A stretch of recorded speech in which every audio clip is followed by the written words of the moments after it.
ضعفاً کمزوری ہے۔ فَإِن يَكُن مِّنكُم بس اگر ہو تم میں سے مئۃ 100 صابرۃ صبر کرنے والے یغلبوا غالب آئیں گے مئتین 200 پر۔ وَإِن يَكُن مِّنكُم اگر ہو تم میں سے 1000 1000 یغلبوا غالب آئیں گے 2000 2000 پر بِإِذْنِ اللَّهِ اللہ کے حکم سے۔ واللہ مع الصابرین اور اللہ صبر کرنے والوں کے ساتھ ہے۔ ما کان نہیں ہے لنبی نبی کے لیے ان یکون لہ کہ ہوں ان کے لیے اسرا قیدی حتی یہاں تک یدخل خون ریزی کرے فی الارض زمین میں، تریدون چاہتے ہیں عرض الدنیا سامان دنیا کا، واللہ یرید اور اللہ چاہتا ہے الآخرتی آخرت، واللہ عزیز حکیم اور اللہ زبردست حکمتوں والا ہے۔ آیات کا ماقبل آیات کے ساتھ ربط اور تعلق یہ ہے کہ اللہ نے اہل ایمان کو اس بات سے آگاہ فرمایا کہ دل اللہ کے قبضے میں ہے اور اللہ ہی اپنی قدرت سے اور اپنی طاقت سے دلوں میں الفت، محبت، مودت کو پیدا فرماتا ہے۔ اس لیے اہل ایمان اللہ پر بھروسہ، اعتماد اور یقین رکھتے ہیں، اور نبی کے لیے بھی اور اہل ایمان والوں کے لیے بھی اللہ کافی ہے، اللہ کی مدد اور نصرت ان کے لیے شامل حال ہوتی ہے۔ آج کے آیات میں اللہ نے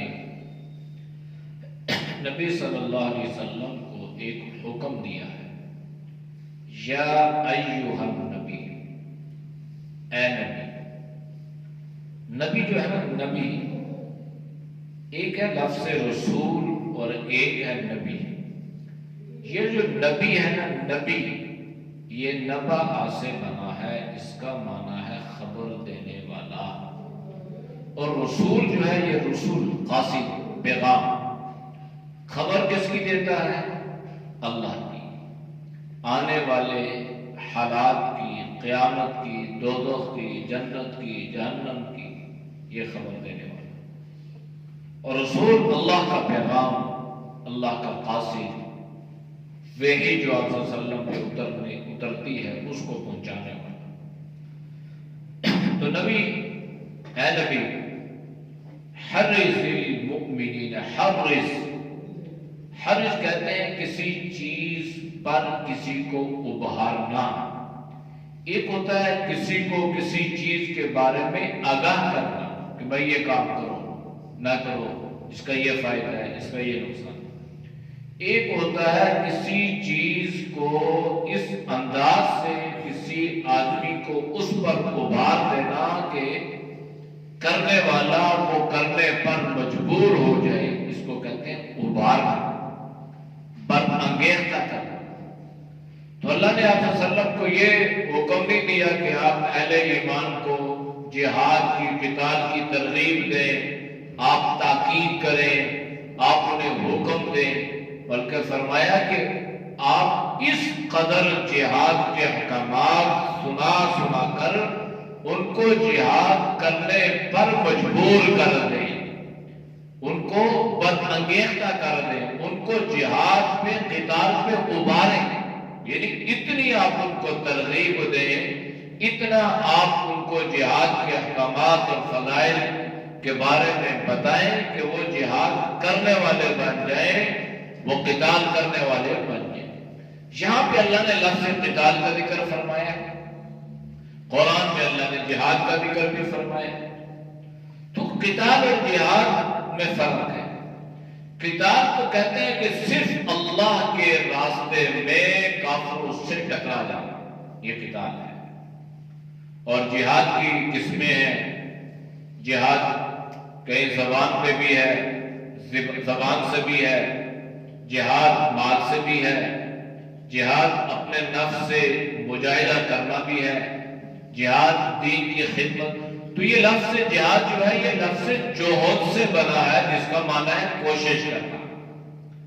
تو عمومی طور پر جہاد اور قتال یہ آپس میں مکس ہو گئے اور عام لوگ ان کو ایک ہی سمجھنے لگے، اور آج بھی ان کا ایک ہی معنی لیا جاتا ہے۔ تو اگر ایک ہی معنی مراد لیا جائے تو اس میں کوئی مذائقہ نہیں ہے، لیکن لفظ جہاد میں تھوڑی سی وسعت ہے کہ جہاد کہتے ہیں جہاد بالمال بھی ہے، جہاد باللسان بھی ہے، جہاد بالقلم بھی ہے کہ آپ قلم کے ذریعے سے حق بات کو بیان کر رہے ہیں، آپ قلم کے ذریعے سے اس کو لکھ رہے ہیں، اس کو جہاد بالقلم کہتے ہیں۔ جہاد بالمال یہ ہے کہ آپ گھر میں بیٹھے ہیں، آپ نے اپنا مال اللہ کے راستے میں تقسیم کر دیا، دل نہیں کہہ رہا، جی نہیں کہہ رہا، لیکن پھر بھی آپ کر رہے ہیں۔ تو قتال ایک ہی، صرف کافروں سے لڑنا میدان جنگ میں۔ تو اللہ نے فرمایا کہ اے نبی آپ لوگوں کو قتال پر ابھاریے، جہاد پر ابھاریے، یعنی یہ کتنی ضروری چیز ہے۔ اب قرآن میں اللہ نے نماز کا ذکر فرمایا ہے سب سے زیادہ، لیکن یہ نہیں فرمایا کہ نماز پر ابھاریے، آپ فرمایا نماز کو قائم کیجیے۔ لیکن جہاد اتنی اہم چیز ہے نا، یہ اسلام کی زینت ہے، یہ اسلام کی کوہان ہے، یہ اسلام کی شان ہے، یہ اسلام کی بلندی اور اسلام کی عظمت اللہ نے کتاب میں رکھی ہے۔ اس لیے اللہ نے قرآن میں یہ الفاظ حرض المؤمنین علی القتال، قتال پر مومنوں کو ابھاریے۔ پھر ایمان والوں کو اللہ نے حوصلہ بھی دلایا کہ تعداد میں کم ہے، قلت ہے، تو انسانی فطرت اور مزاج ہے کہ جب انسان کم ہو مقابلے میں لوگ زیادہ ہو تو جی میں یہ بات آتی ہے یار ہم تو کم ہیں وہ تو زیادہ ہیں، تو اس سے انسان کے جو حوصلے ہیں نا یہ بجائے پڑھنے کے کم پڑھنے کا اندیشہ ہوتا ہے۔ تو اللہ نے اہل ایمان سے یہ وعدہ فرمایا کہ اپنے حوصلے مضبوط رکھنے ہیں۔ إِن يَكُن مِّنكُمْ 20 صَابِرُونَ يَغْلِبُوا 200، اگر آپ میں سے اہل ایمان میں سے 20 ایسے مسلمان ہوں جو ہمت والے ہوں، صبر کرنے والے ہوں، استقامت کا مظاہرہ کرنے والے ہوں، تو اللہ ان 20 کو غلبہ عطا فرمائے گا 200 پر۔ یعنی ایک مسلمان 10 کافروں پر بھاری ہوگا۔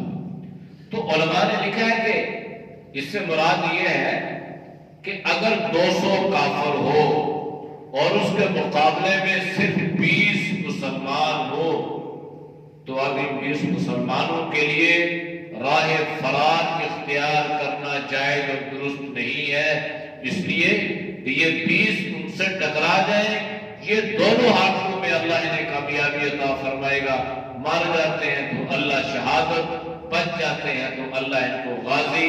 تو غازی کے بھی فضائل ہیں، شہادت کے بھی فضائل ہیں۔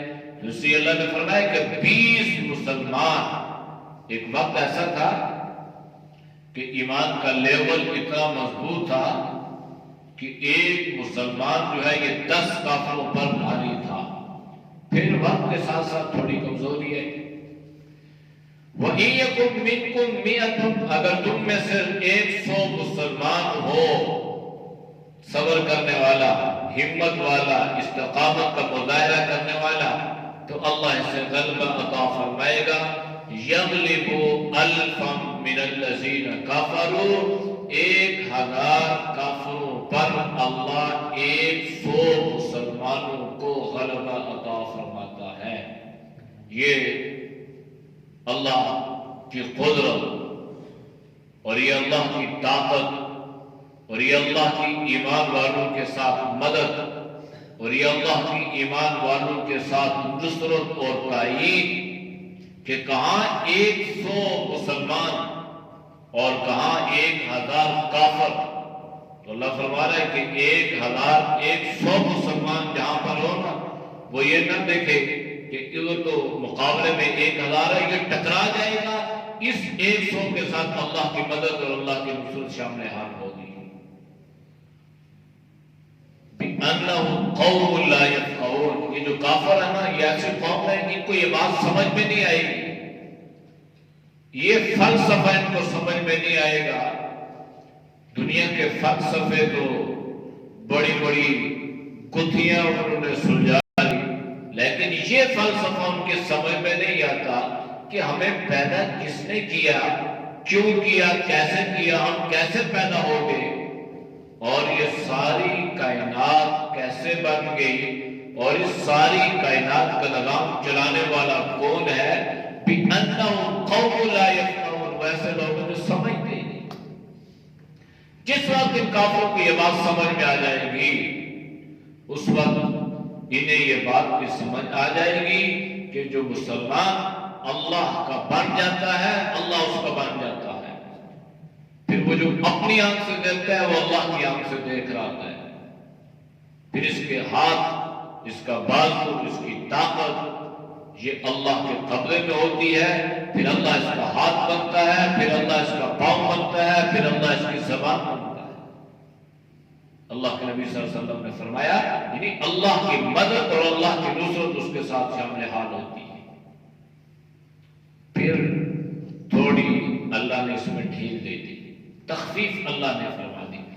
الآن، اب اللہ نے کیا کیا، خفف اللہ عنکم، آپ کے بارے میں اللہ نے تھوڑی کمی کر دی اور تھوڑی تخفیف اللہ نے فرما دی۔ وَعَلِمَ أَنَّ فِيكُمْ ضَعْفًا، اور اللہ نے جان لیا کہ آپ میں تھوڑی کمزوری ہے۔ 20، 100، 100، 1,000، تو اللہ نے فرمایا چلو اب میں تعداد تھوڑی اور بڑھا دیتا ہوں۔ فَإِن يَكُن مِّنكُمْ، پس اگر ہو تم میں سے 100، صابرۃ، صبر کرنے والے، ہمت والے، یغلبوا 200، 2 پر غالب آئیں گے، 200 پر غالب آئیں گے۔ یعنی پھر بھی تخفیف کے باوجود، ایمان کی کمزوری کے باوجود اللہ فرما رہا ہے کہ ایک مسلمان 2 کافروں پر بھاری ہے۔ یہ مدد تو ہوتی ہے، اسی چیز کا نام مدد ہے، اسی چیز کا نام نصرت ہے کہ اللہ کی مدد شامل حال ہوتی ہے۔ وَإِن يَكُن مِّنكُمْ، اگر ہو تم میں سے 1,000، یغلبوا 2,000، اللہ انہیں غلبہ عطا فرمائے گا 2,000 پر، یعنی وہی بات۔ لیکن یہ جو غلبہ ہوگا نا، یہ بِإِذْنِ اللہ ہوگا، یہ اللہ کا حکم ہوگا تو تب، ورنہ ممکن ہے کم من فئۃ قلیلۃ غلبت فئۃ کثیرۃ بإذن اللہ کا مصداق بن جائے، کبھی کم زیادہ پر اور کبھی زیادہ کم پر، ایسا بھی ہو جاتا ہے، کبھی الٹا بھی ہو جاتا ہے، کبھی کم کو اللہ غلبہ عطا فرما دیتا ہے کثیر پر، اور کبھی کثیر کو اللہ قلیل پر غلبہ عطا فرما دیتا ہے۔ تو بِإِذْنِ اللہ نے فرمایا کہ یہ ساری جو چیزیں ہیں نا، یہ اللہ کے قبضے میں ہے، اللہ کے حکم سے ہے، اللہ کے امر سے ہے، اللہ کی اجازت سے ہے، اللہ کا امر ہوگا، اللہ کی مدد ہوگی، اللہ کی نصرت شامل حال ہوگی، تو تب یہ غلبہ اللہ عطا فرمائے گا۔ اگر اللہ کی مدد نہیں ہوگی تو تم غالب نہیں ہو سکو گے۔ اور اللہ کی مدد کب ہوتی ہے؟ اللہ کی مدد اعمال کے ساتھ ہوتی ہے۔ آج ہم دیکھتے ہیں نا، ساری دنیا کے مسلمان تعداد میں کم نہیں ہے، افرادی قوت اس وقت پوری دنیا کے مسلمانوں کو اگر دیکھا جائے تو 1.5 ارب سے زیادہ مسلمان بنتا ہے، 1 ارب بھی کر لیتا۔ تو پھر بھی مسلمان کو اگر بحیثیت مذہب کے دیکھا جائے تو ساری دنیا میں سب سے زیادہ ہے مسلمان، باقی دہریے، کمیونسٹ اور کئی قسم کے لوگ ہیں۔ تو لیکن صورتحال جو ہے وہ بڑی مختلف ہے کہ اسباب بھی ہیں، افراد بھی ہیں، اور اللہ نے ان کو کچھ ممالک پر حکومت بھی عطا فرمائی ہے، اسلامی ریاستیں بھی دنیا کے نقشے پر موجود ہیں، اس کے باوجود کوئی مسلمانوں میں ایک ہمت نہیں ہے، طاقت نہیں ہے، کوئی جرت نہیں ہے، جسارت نہیں ہے، کوئی آنکھیں اٹھا کر بات کرنے کا کوئی طریقہ اور سلیقہ نہیں ہے۔ اس کی بنیادی وجہ کیا ہے؟ بنیادی وجہ اللہ کے نبی صلی اللہ علیہ وسلم نے فرمایا اذا ترکتم الجہاد فسلط اللہ علیکم الذلہ، جب زیادہ ہونے کے باوجود مسلمان جہاد کو ترک کر دے گا تو اللہ اس پر ذلت کو مسلط فرما دے گا۔ آج وہ ذلت مسلمانوں پر مسلط ہو، کشمیر میں، افغانستان میں، عراق میں، بوسنیا میں، چچنیا میں اور کئی ایسی اسلامی ریاستیں آج بھی ہیں جہاں مسلمانوں پر زمین تنگ کر کے رکھ دی گئی ہے، لیکن وہاں پر پوری دنیا کا کوئی مسلمان اتنی جرات نہیں رکھتا کہ وہ بولے کہ بھائی کیوں ظلم ہو رہا ہے، ان کا کیا قصور ہے، کیا جرم ہے، بیائی دم میں قتل۔ لیکن اگر کوئی حکمران بولے گا نا تو اسے پتہ ہے کہ میرے اقتدار کی بھاگ دوڑ یہ یہاں جاتی ہے، لہذا اگر میں بولوں گا ان کے خلاف تو پھر میں اقتدار سے جاؤں گا۔ اب یہ اقتدار کے نشے ایسے ہیں کہ کوئی آدمی بھی یہ نہیں چاہتا کہ یہ اقتدار، یہ کرسی مجھ سے چھن جائے، تو اس اقتدار کو بچانے کے لیے گویا پھونکے بن گئی ہے، کچھ بولنا بھی چاہتے ہیں تو بول نہیں سکتے۔ ہماری حیثیت تو اتنی رہ چکی ہے کہ اگر ہم کسی ملک کا سفیر اپنے ملک سے نکالنا چاہیں تو بھی نہیں نکال سکتے، نکالنا چاہیں تو بھی نہیں نکال سکتے۔ اور فرانس نے کتنی بڑی بغیرتی کی، کتنے حالات ہوئے، کتنے معاملات ہوئے، 6-7-8 ماہ کا عرصہ گزر چکا ہے، آج تک فرانس کے سفیر کو ملک بدل نہیں کیا ہے۔ اور اگر پاکستان کے ساتھ ایسی صورتحال ہوتی تو 1 منٹ میں سارے سفیر بوریا کی طرح گول کرتے اور سیدھا اپنے گول میں۔ تو یہ پاور ہوتی ہے ایمان کی، ایک طاقت ہوتی ہے اعمال کی۔ تو جب یہ پاور اعمال کے اعتبار سے کمزور ہو گئی تو پھر یہ بزدلی ہمارے اوپر مسلط ہو گئی۔ اس لیے وجہ یہ، ورنہ باذن اللہ کی امر اور اللہ کا حکم، اللہ کی مدد اور اللہ کی نصرت آج بھی ایمان والوں کے ساتھ ہے اور ہوتی، کمزوریوں کے باوجود، خطاؤں کے باوجود پھر بھی اللہ کی مدد ہے۔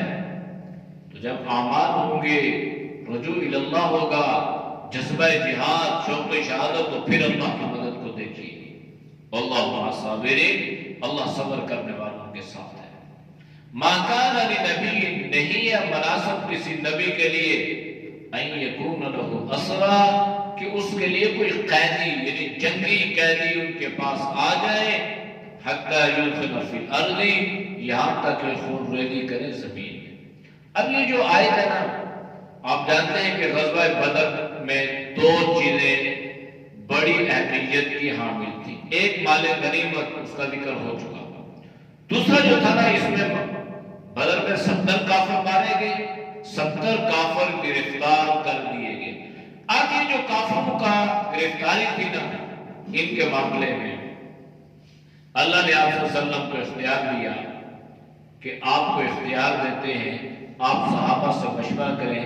جبریل امین آئے، اختیار دیا گیا کہ جو ان کے معاملے میں آپ فیصلہ کریں منظور ہے، لیکن مشیت ازدی یہ تھی کہ ان کافروں کو، ان قیدیوں کو قتل کر دیا گیا تاکہ اسلام کی ہیبت، رعب، دبدبہ اور ان کی جو خون ریزی کے منصوبے ہیں یہ ختم ہو جائے۔ تو اللہ کے نبی نے صحابہ سے مشورہ کیا کہ بھائی مشورہ کریں، کیا کریں؟ تو حضرت ابوبکر صدیق اور کئی صحابہ نے مشورہ یہ دیا کہ ان قیدیوں سے فدیہ لے کر ان کو چھوڑ دیا جائے، ہم ان سے جزیہ لے لیتے ہیں، فدیہ لے لیتے ہیں، تاکہ ایک تو اسلام کو فائدہ بھی ہو جائے گا، مال غنیمت آ جائے گا، اور دوسرا ان سے ہماری کچھ رشتہ داریاں بھی ہیں، کچھ ایسے تو ہو سکتا ہے بعد میں یہ لوگ مسلمان ہو جائیں۔ تو ان کی رائے اپنی جگہ درست تھی، حضرت عمر رضی اللہ تعالی عنہ ایک ایسے صحابی ہیں جن کی رائے کو اللہ نے قرآن بنایا، رائے دی اللہ نے قرآن بنا دیا۔ تو حضرت عمر اور دیگر صحابہ نے رائے دی کہ انہیں قتل کر دیا جائے، بجائے یہ کہ یہ بعد میں خود ریزیاں کریں، اور اس طرح جب ہم ان کو قتل کریں گے تو اسلام کی ایک کھاک ہیبت رعب اور دبدبہ ساری دنیا کے کافروں پہ پڑ جائے گا اور کوئی بھی ایسی ضرورت نہیں کرے گا۔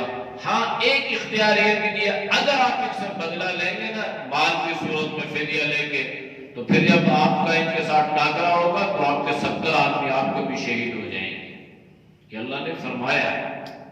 تو خیر بات اس پہ ختم ہو گئی کہ ان کو جو ہے ان سے فدیہ لے کر ان کو چھوڑ دیا گیا، لیکن یہ چھوڑنا اللہ کو پسند نہیں تھا، تو اللہ نے اس پر بھی ذکر فرمایا کہ جائز نہیں ہے، مناسب یہ بات نہیں تھی کہ آپ ان کو چھوڑ دیں۔ اللہ کی مرضی اور مشیت یہ تھی ان کو قتل کر دیا جاتا، تو حضرت عمر کی مرضی تھی کہ ان کو قتل کر دیا جاتا، اور اللہ نے بھی اپنی مرضی کا اختیار تو دے دیا نا، لیکن اللہ کی منشا اور مرضی یہ تھی کہ ان کو قتل کر دیا جاتا۔